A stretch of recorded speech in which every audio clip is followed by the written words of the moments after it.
Alors, bien évidemment, dans toutes les religions, tu as des maîtres, enfin, en tout cas, tu as le prophète, alayhi salam, et tu as les maîtres spirituels dans ces religions. Alors, évidemment, certaines personnes n'aiment pas trop le concept de maître spirituel. Moi, personnellement, j'adhère à cela et je considère que quand tu vas, par exemple, lire les écrits de certains maîtres spirituels dans la tradition islamique ou même dans d'autres traditions, tu sens que ces gens ont goûté à cette proximité divine. Sinon, ce qui sort de leur bouche n'a. En fait, tu le sens par le contenu de ce qui sort de leur bouche.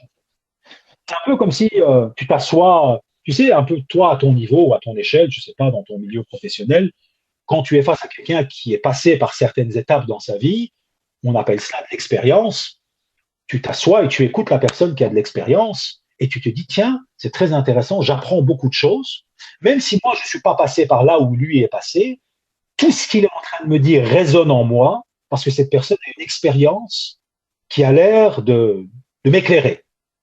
En matière de religion, cette expérience, c'est le cheminement spirituel.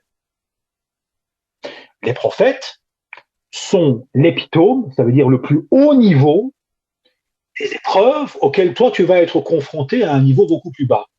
Mais tu te rends compte, par exemple, que l'ensemble des vies des prophètes, d'ailleurs c'est la raison pour laquelle j'invite tous les musulmans et tous les êtres humains en général à lire la vie des prophètes, tous les prophètes, tu verras que c'est pas pour rien que le Coran est rempli d'histoires de vie des prophètes. Parce que quand tu lis l'histoire de Joseph, quand tu lis l'histoire de Moïse et quand tu lis la vie de Mohammed sallallahu alayhi wa sallam, qu'est-ce que tu es en train de lire en fait? Tu es en train de lire ce qui va t'arriver à une autre échelle, à partir du moment où tu choisis la voie de Dieu. Et donc, l'expérience de ces prophètes va être pour toi une sorte de guide ou une sorte de rappel qui va te permettre d'actionner les bons éléments en toi pour prendre les bonnes décisions au moment où ces épreuves vont se présenter à toi. Alors évidemment, Dieu ajuste ces épreuves en fonction des capacités qui t'ont été octroyées et à la mission qui t'a été octroyée. Donc un prophète, par définition, de par ses capacités, va vivre des épreuves qui nous feraient écrouler, toi et moi, sur nos genoux. Tu vois, pour même nous rendre mécréants, toi et moi, que Dieu nous protège de cela. Mais Dieu va t'éprouver à la hauteur de tes capacités à partir du moment où toi-même tu ne rajoutes pas à la dureté des épreuves tes propres imbécilités, c'est-à-dire tes propres choix idiots. Parce que la vie elle-même t'imposera des épreuves. Si ensuite, toi, tu en rajoutes par des erreurs que tu commets, tu alourdis toi-même tes épreuves. Mais, globalement, la vie des prophètes est pour nous une sorte de protocole qui nous éclaire quant à nos propres vies. Le problème, c'est que les gens lisent ces histoires comme ils lisent des contes de fées. Il y a une chose qui est de lire les livres, il y a une chose qui est de lire la vie des prophètes, il y a une autre chose qui consiste à traduire ces enseignements dans nos vies. L'islam comporte les deux dimensions. Elle comporte la dimension de l'acquisition de la connaissance brute, ça veut dire la connaissance que tu peux acquérir à travers les livres, les ouvrages, qui est très importante. Et ensuite, la dimension la plus difficile et la dimension la plus importante, la traduction de ces connaissances dans l'expérience de ta vie, qui, elle, va être la dimension la plus difficile de ta vie. C'est ce qu'on appelle, c'est ce que certains vont appeler le grand djihad. Ça veut dire la guerre contre toi-même, la guerre contre tes propres penchants, la guerre contre tes propres désirs et la guerre contre la centralité de ta propre personne. Et ça, c'est la raison d'être même de cette religion. Et les livres et les ouvrages ne sont que des outils qui ne sont là que pour éventuellement t'aider à mieux aborder cette bataille. C'est la raison pour laquelle ces livres ne sont pas, en fait, ils sont nécessaires sans être nécessaires. Je m'explique.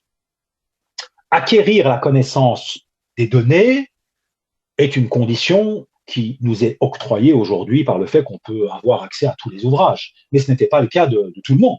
Je veux dire, dans l'histoire de l'humanité, tu avais des bergers qui vivaient dans des endroits très isolés et qui juste, en ayant entendu la ilaha illallah, et qu'il fallait faire le bien, ont pu dépasser un grand nombre d'entre nous, malgré que nous, on a accès à toutes les connaissances.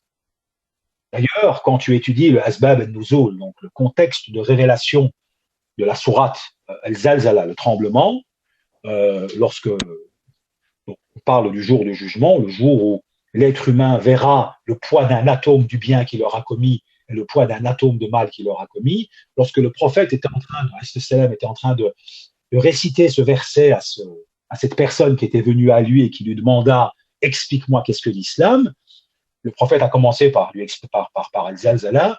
Au moment où le prophète lui a dit « L'être humain verra le jour du jugement le poids de l'atome du bien qu'il aura commis, le poids de l'atome de mal qu'il a commis », cette personne arrête le prophète et lui dit « J'ai compris cette religion », il a commencé à courir en partant. Et les compagnons ont essayé de le rattraper. Et le prophète a dit « Non, laissez-le, il a compris ». Tu vois? Alors aujourd'hui, on est bombardé par tous les livres possibles, tous les courants possibles autour de nous. Mais est-ce qu'on a réellement traduit dans nos vies ce que cet homme avait compris?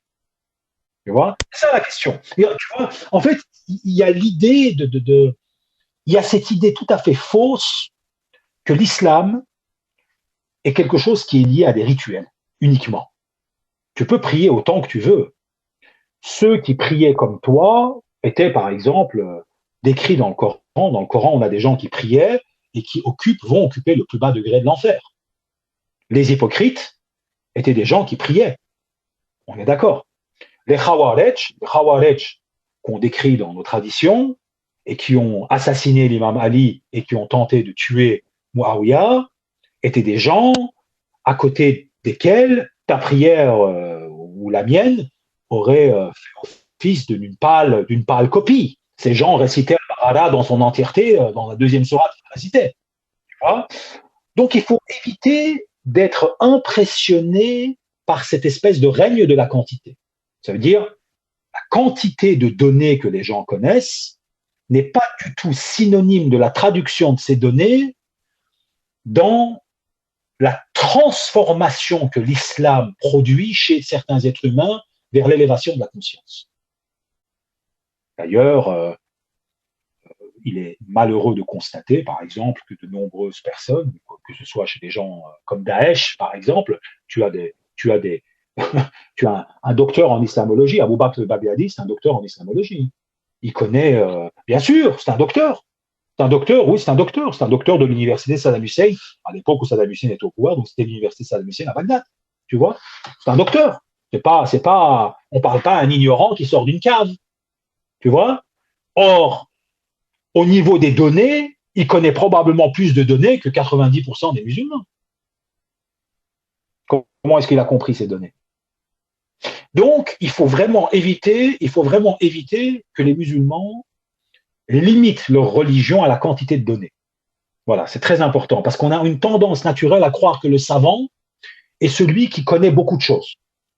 Non, le savant est celui qui intègre de la manière la plus efficace possible les données qu'il possède pour le transformer et produire en fait une connaissance vivante. La connaissance vivante, c'est la manière dont tu mets en pratique les principes de ta religion qui te transforment et qui te rendent plus conscient. C'est ça l'objectif d'une religion. La religion est là pour te transformer. La religion est là pour élever ta conscience. Elle n'est pas là pour te transformer en un âne chargé de livres. Tu vois? Elle est là pour produire autre chose. Elle est là tu sais, c'est très facile d'être religieux ou d'être musulman lorsque dans ta vie, tu n'es pas confronté à des éléments ou à des faits ou à des événements qui mettent, je dirais, qui mobilisent, si tu veux, quelque part, une confrontation de ta personne avec toi-même. C'est au moment où on attaque ton ego et la manière dont tu réagis quand ton ego est attaqué qu'on voit qui tu es. C'est pas quand tout va bien. Quand tout va bien, tout le monde plaisante, tout le monde rigole, tout le monde va bien. Tout le monde peut prier. Tu sais, le rituel de la prière, bon, mis à part la prière du Fajr qui a l'air d'être très difficile pour certaines personnes, mais c'est pas très compliqué. Tu as des gens qui se réveillent à 5 heures du matin pour aller faire un jogging tous les jours. Tu vois? Je dirais, l'aspect rituel de l'islam à proprement parler n'est pas l'aspect le plus difficile de la religion, c'est l'aspect le plus facile de la religion. L'aspect le plus difficile de la religion, c'est cette transformation qu'elle est censée produire en toi. Et ça, c'est une étape qui est beaucoup plus intéressante parce qu'elle te fait découvrir évidemment une dimension euh, qui te fait voir le réel différemment. Enfin bon, je n'ai pas envie de commencer parce que là, on est parti sur des heures de discussion. Voilà, désolé.